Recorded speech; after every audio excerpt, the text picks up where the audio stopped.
الحمد لله رب العالمين الرحمن الرحيم مالك يوم الدين إياك نعبد وإياك نستعين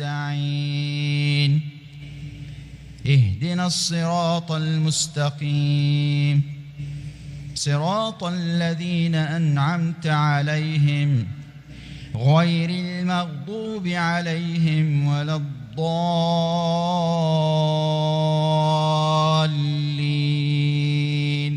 ومن آياته أنك ترى الأرض خاشعة فإذا أنزلنا عليها الماء اهتزت وربت إن الذي أحياها لمحيي الموتى إنه على كل شيء قدير.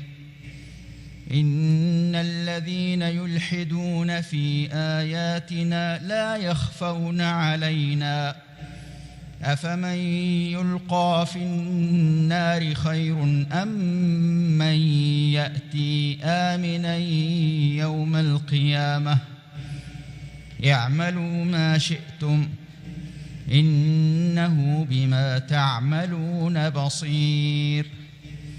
إن الذين يلحدون في آياتنا إن الذين كفروا بالذكر لما جاءهم وإنه لكتاب عزيز لا يأتيه الباطل من بين يديه ولا من خلفه تنزيل من حكيم حميد. ما يقال لك إلا ما قد قيل للرسل من قبلك إن ربك لذو مغفرة وذو عقاب أليم. ولو جعلناه قرآنا أعجميا لقالوا لولا فصلت آياته أعجمي وعربي قل هو للذين آمنوا هدى وشفاء والذين لا يؤمنون في آذانهم وقر وهو عليهم عمى أولئك ينادون من مكان بعيد.